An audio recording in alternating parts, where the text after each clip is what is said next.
Well, good afternoon. My name is Ian Harvey. Welcome to this next debate, which is on innovation and technology. I cannot possibly comment on the relevant values of reality TV and climate change, from the sublime to the serious, perhaps. But clearly, with Copenhagen only a couple of weeks to go now to the conference there, clearly it's right at the top of the international agenda. And technology clearly has a significant, potentially major role to play in minimizing the output of greenhouse gases and then in adapting to the effect of those greenhouse gases. To discuss these issues, as befits a very complex area, we have a larger panel of 4 people.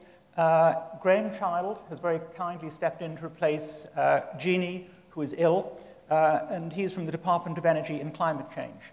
Charlotte Hayes from the UK Intellectual Property Office, Professor Jerry Hanlon, who's head of the business school here, and Malgosia Fitzmaurice, who is Professor of Public International Law and an expert in indigenous peoples.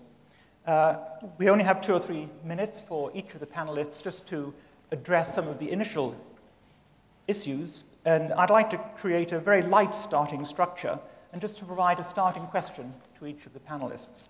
And for Graham, I'd like to pose the question, where is technology likely to have the greatest impact? This is a complex area.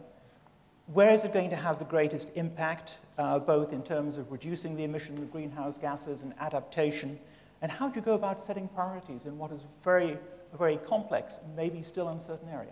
Okay, thank you. There's a few points to make. Our Department of Energy and Climate Change, has 3 kind of principal priorities. One of them is keeping people's lights on, so you get electricity day in, day out. Another thing is ensuring that people can afford the electricity they get, so particularly the elderly and most vulnerable in our society. And thirdly, arguably maybe the most important in the long term, is avoiding dangerous climate change. You can't necessarily achieve all of these 3 at the same time, so what we've done, back in July, we launched something called a low carbon transition plan and also a renewable energy strategy. And both of those documents look forwards. One looks forward to 2020, about what sort of renewable energy technologies we could deploy up to that time. And the other one looks up to 2020, but even beyond, up to 2050. Many of you might be aware that we've got a target up to 2050 of reducing our greenhouse gas emissions by 80%. Now, the low carbon transition plan, it looks at it in several-fold. It looks basically what we can do as a whole government in actually reducing our greenhouse gas emissions. So not just in energy generation, but also looking at things like agriculture, what we could do in our homes, our workplaces, and what we can do in transport as well. These plans that we did launch, it does announce significant investment in a number of technologies.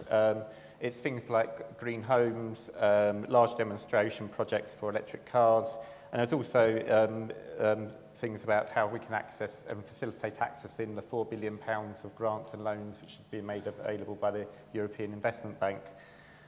But probably the biggest out of all these things, and the biggest sector that we can probably influence in reducing our greenhouse gases is in energy generation.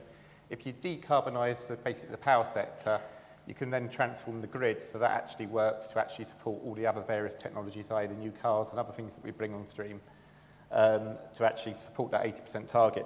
I mean, just kind of one statistic, is what one of our targets is between 2018 and 2022, the power itself, we're hoping that by reducing our power emissions, or by decarbonising it, by adopting lots of nice new renewable technologies and other low carbon technologies like carbon capture and storage, it would actually contribute 54% towards our total carbon reductions during that period, power alone.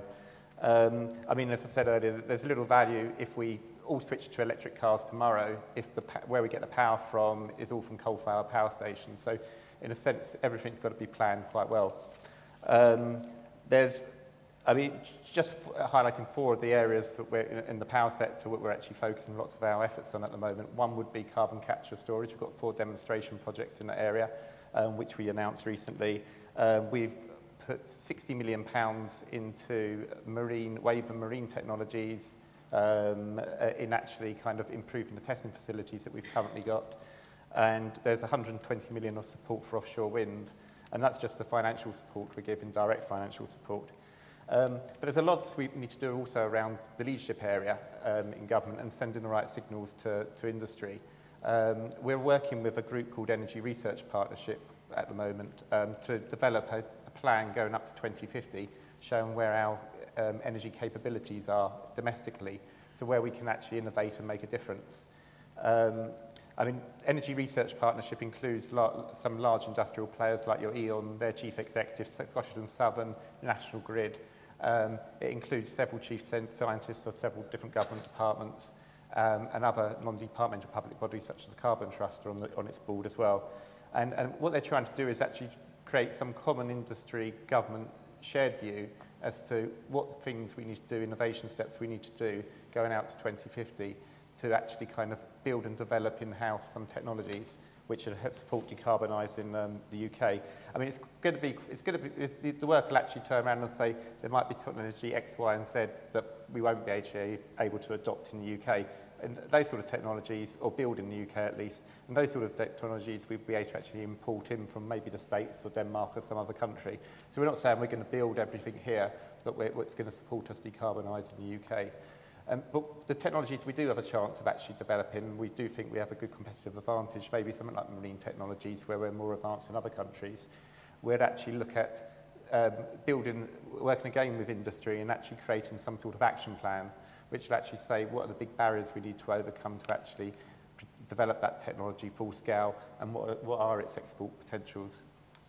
If I could just ask you a very specific question. Yeah. If you look at the low carbon transition plan out to 2050, what proportion of that 80% can be reached by use of currently proven technologies? How big is the technology gap? It's a good question. I mean, arguably, if we put enough money into it and we shoved in, we basically put wind turbines, offshore wind turbines around wherever we possibly could adopt them around the coast of England. We went heavily on onshore wind as well. We had some marine technologies. If you include nuclear as a clean technology, which it is, it's not renewable, we could probably meet that target fairly quickly and easily. But then we haven't got the resource to put into it. And the other issue we've got is your E.ONs, your Scottish and Southerns, and your other electricity generators are all industry-owned rather than government-owned. So we have to kind of influence them for other channels. Fine. So there is likely to be a gap. We don't have enough resources to do ideally what might be needed. So we're going to have to be clever about it. Charlotte. Good segue. Innovation and technology. You speaking from the perspective of the UK Intellectual Property Office, what role does that play? Well, I think you've made the beginning of my argument for me, and we very much believe that you're going to have to need a combination of existing and new technologies going forward. And the IP system plays an extremely important role in encouraging the private sector to invest in R&D, put that money into bringing out new innovation, facilitating innovation. And business very much sort of says to us that it needs the balance of risk and reward. It needs intellectual property rights so it can mitigate the risk and underpin the reward. And they see patent rights, particularly in this kind of technology, it's patent rights that are more prevalent than other intellectual property rights, as being able to a way of securitizing their investment in those new technologies. We're also going to need the private sector to work with developing countries in partnership with governments to build up capacity and skills in developing countries so eventually they can innovate themselves and have the ability to kind of manufacture their own technology. So we need to support the intellectual property system because it encourages innovation, but also because of the value that business puts into it. And we need their support going forward to create new technologies and capacity in developing countries. Great. Now, I went to a conference, an energy climate conference between the EU and China a couple of years ago, and I was greeted by intellectual property as a barrier to technology transfer. How would you address that question? Well, this is a debate that is actually going on right now in the UNFCCC negotiations, and it's been